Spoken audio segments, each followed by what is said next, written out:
de Medios y Telecomunicaciones y académico de la UNAM. Jorge, muy buenos días, un gusto, ¿cómo está? Hola Miriam, muy bien, muchas gracias, muy buenos días, encantado de estar contigo y tus audiencias. Muchísimas gracias por estar con nosotros. Para empezar a hablar sobre este tema, yo creo que sí sería importante que nos explique, Jorge, por favor, qué entendemos por apagón tecnológico. ¿Qué es esto del apagón tecnológico? Bueno, el apagón tecnológico es cuando la infraestructura tecnológica de un país, sobre todo Internet, pues se colapsa, se cae por alguna razón. Esta razón puede ser, por ejemplo, un fenómeno natural. Ha pasado que hay un terremoto o un huracán y colapsan las redes por efecto del propio fenómeno natural, vamos a decir así, se rompen las redes. También puede haber un colapso tecnológico cuando algún gobierno, sobre todo de tinte autoritario o totalitario, literalmente baja el switch de Internet. ¿Qué es bajar el switch de Internet? Pues le dice un gobierno a los operadores de telecomunicaciones que bajen la red, que suspendan el servicio. También puede haber un apagón tecnológico o digital o de Internet cuando, por ejemplo, y esto sí es muy probable y pueden ocurrir estos riesgos, cuando falla la energía eléctrica. Sin energía eléctrica, pues simplemente no hay Internet, no hay servicios de telecomunicaciones, tampoco habría radiodifusión y entonces puede haber un apagón tecnológico. Sin embargo, las redes están diseñadas para que ese apagón tecnológico no ocurra de forma total. Las redes están diseñadas para Ujú. donde se afectó la red, solamente ahí pues hay un apagón, donde hay una central de energía, solamente ahí ocurre el apagón. Puede ser toda una ciudad, es cierto, como ha ocurrido por ejemplo en Nueva York, en Venezuela, eventualmente en Ujú. México ha habido estos apagones, y entonces puede ocurrir, pero es muy difícil por el diseño de una red. Desde que se creó Internet, Ujú. la red pues no está completamente conectada, no es como, o más bien es como una casa. Se puede fundir un foco, pero posiblemente haya luz en otras habitaciones. Ah, ok, muy bien, esto es muy importante. ¿Qué tan dependientes nos hemos vuelto como sociedad del Internet, de los servicios digitales, de las plataformas tecnológicas en el trabajo, pero pues en general también en la vida cotidiana?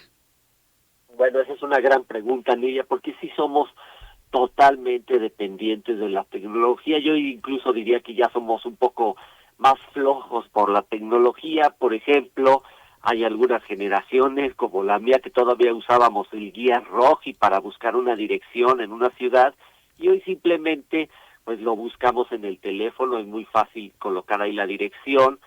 eh, Buscamos todo en internet, tenemos tutoriales, todo lo resolvemos con la tecnología. Es un poco normal porque es el signo de nuestra civilización. También podríamos preguntarnos qué tan dependientes somos, por ejemplo, de los vehículos, del auto. A lo mejor una distancia muy corta usamos un vehículo, ya estamos dejando de caminar. Es decir, la Ujú. tecnología, claramente somos dependientes. No podemos negar todos los beneficios, porque tener todo al alcance de la mano, la información, las noticias, el entretenimiento, el médico, la educación, pedir un vehículo, pues sin duda es algo muy Ujú. cómodo, muy sencillo, pero que nos hace dependiente de lo que marca la civilización en nuestros días, que es la tecnología. Y sí, ciertamente deberíamos de dejar de ser menos dependientes. Han ocurrido, por ejemplo, ya que mencionas los apagones, ha fallado WhatsApp. Entonces, Sí. ¿qué hacemos? Hablamos por teléfono, escribimos a mano, usamos un cuaderno. Bueno, nos cuesta trabajo hacer y posiblemente nos paralicemos un poco como sociedad, como individuos, de regresar a formas anteriores de hacer las cosas. No, y cuando dejamos el teléfono sentimos que se nos va la vida, pues ahí, ¿no? De verdad que sí.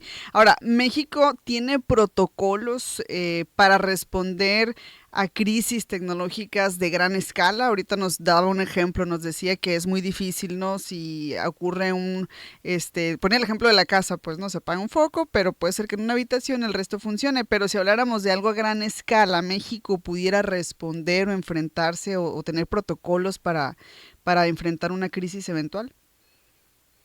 Yo considero que en general los países están preparados en el sentido de que las tecnologías están homogeneizadas, Uh-huh. están homologadas, existen protocolos y existen estándares tecnológicos. ¿Qué quiere decir esto? Que una misma tecnología aquí en México, en China, en Irán, en Rusia, en Europa, pues es prácticamente la misma. Funciona de la misma manera porque está estandarizada, están los protocolos, son estándares internacionales. A veces seguramente hemos identificado que no podemos conectar un dispositivo porque no se adapta, porque no es el protocolo, porque no es el software. Bueno, eso es precisamente algo que no debe ocurrir, pero es cierto que cualquier país, hasta las grandes potencias, les ocurre que pueden sufrir algún colapso, y considero que actualmente el mayor riesgo es energético, porque cada vez usamos más tecnología, cada vez Uh-huh. estamos usando más inteligencia artificial. Esto requiere procesamiento de datos, esto requiere centros de datos. ¿Y cómo se alimentan los centros de datos? Con energía. ¿Cómo se alimenta una torre de telecomunicaciones, esas que vemos en las carreteras o arriba de los edificios? Pues con energía. Estas torres de telecomunicaciones, por cierto, tienen plantas de luz, y en caso de un terremoto, por ejemplo, pues pueden durar algunas horas adicionales, pero si se acaba su batería, como a nuestro teléfono, pues deja de funcionar. Uh-huh. El tema energético considero que es el desafío ahorita más importante, porque necesitamos generar más energía, precisamente porque está siendo demandada. Imagínense, voy a regresar al ejemplo del hogar. Si tenemos un foco prendido, pues consumimos poca energía, pero si prendemos todos los focos y además la licuadora, el refrigerador, prendemos todas las televisiones que tengamos en la casa y hacemos ese consumo, pues posiblemente hasta se caliente la instalación, se colapse, exista un corto, y eso es lo que debemos evitar. Ok, a ver, vamos a hacer una pregunta así como de esas películas de ficción. Si mañana ocurriera un apagón así de gran magnitud, ¿no? ¿Cuál sería la principal recomendación que nos haría para pues enfrentarlas, o no sé si enfrentar o sobrevivir las primeras 24 horas? Sí. Bueno, antes de eso, como dicen los expertos en ciberseguridad, deberíamos de prevenirlo.